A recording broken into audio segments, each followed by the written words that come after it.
Kemarin tanggal 25 Agustus tahun 2016 digelar Muktamar Aswaja di Cesnya. Muktamar Aswaja di Cesnya.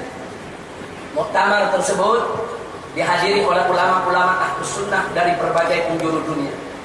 Dihadiri oleh Mufti Mesir, dihadiri oleh Syekh Al-Azhar, dihadiri oleh Al-Habib Umar bin Hafiz, saudara dari Yaman, dihadiri oleh Habib Ali Al-Jufri, saudara dihadiri oleh dosen-dosen akademi dan lain sebagainya. 1000 ulama lebih dari seluruh dunia hadir dari kalangan Ahlus Sunnah wal Jamaah.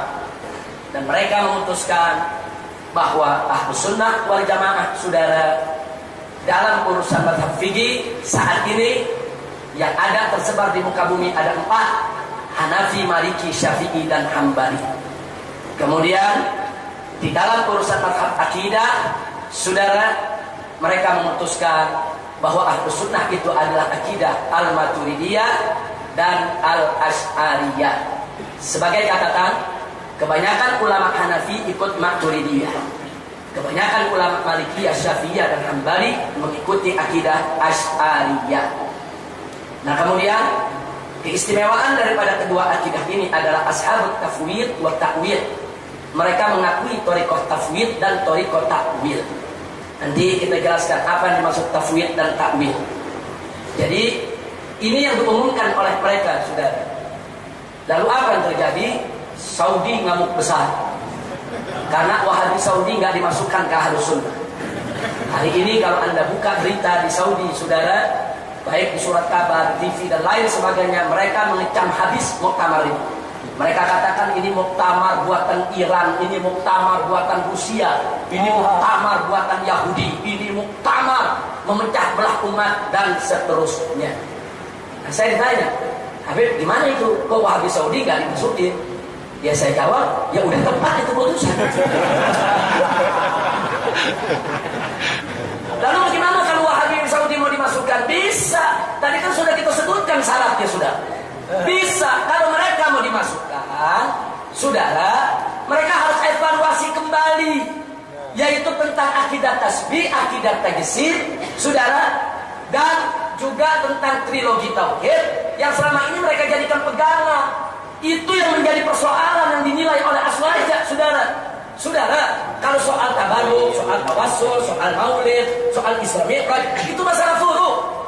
Mereka ditolak sebagai Aswaja bukan karena itu, bukan, saudara. Bukan, mereka ditolak karena trilogi tauhidnya yang bertentangan dengan Aswaja. Memilah-milah orang kafir disebut ahli tauhid. Itu yang pertama. Yang kedua, karena akidah mereka ini beraroma tasbih dan tajsid. Nanti kita buktikan, sudah. Walaupun mereka menolak, mereka menyerupakan Allah dengan makhluk, mereka menjasmanikan Allah dalam rupa dan bentuk, saudara, sehingga mereka ditolak, dikategorikan sebagai Ahlus Sunnah wal Jamaah. Jadi kalau Saudi nggak mau dikategorikan di luar Ahlus Sunnah wal Jamaah, jangan menyerupakan Allah dengan makhluk, jangan menjasmanikan Allah dalam rupa dan bentuk, jangan memilah-milah trilogi tauhid. Jangan orang kafir disebut ahli tauhid. Dan ada yang tidak kalah pentingnya, jangan seenaknya mengkafir-kafirkan orang di luar Wahabi. Nah, selama ini kan mereka yang keluarkan Asy'ari dikeluarin dari Aswaja, saudara. Maturidi dikeluarkan dari Aswaja. Begitu kita keluarin dia dari Aswaja, lamuk, sudah. Insyaallah, kira-kira jelas tidak? Saya kira enggak menutup, saudara. Saudi, kalau saya katakan Wahabi bukan Aswaja, saya tidak mengkafirkan mereka. Mereka muslim, mereka saudara kita. Saudara, sama dengan Mu'tazilah juga muslim, Khawarij juga muslim, saudara. Qadariyah, Jabariyah, mereka semua muslim, mereka saudara kita. Tapi mereka tersesat jalan, mereka harus diluruskan. Jadi Wahabi dalam pandangan saya ahlul bidah wal ahwa. Mereka ini pengikut bid'ah dan mengikuti hawa nafsu mereka. Saudara, terlalu mudah mengkafir-kafirkan, menyesat-nyesatkan saudara muslimnya. Jadi kalau Wahabi mau diterima sebagai Ahlus Sunnah wal Jamaah, bedanya dikit, tipis, saudara. Ini Wahabi tinggal dipoles dikit jadi Ahlus Sunnah, saudara. Tinggal dipoles dikit. Saudara, bagaimana polesnya? Trilogi tauhid disatukan, jangan dipilah-pilah. Orang kafir jangan disebut ahli tauhid. Satu tuh. Yang kedua, tinggalkan itu akidah itsbat yang menjurus kepada akidah tasbih dan tajsid. Jangan menyerupakan Allah dengan makhluk, dan jangan menjasmanikan Allah dalam rupa dan bentuk. Dan yang ketiga, saudara, syaratnya stop pengkafiran sesama muslim. Kalau ini mereka lakukan, mereka Ahlus Sunnah, ahlan wa sahlan.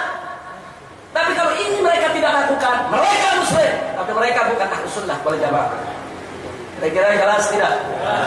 Ada yang bilang Habib nggak takut keluarin Wahabi dari Ahlu Sunnah. Sudahlah, nah kenapa mesti takut? Yang hak harus dikatakan. Qul haqq walau kana. Dan kita bukan sekedar teriak di atas mimbar untuk menghina-hina, tidak. Kita ilminya, kita punya data sudah yang bisa dipertanggungjawab.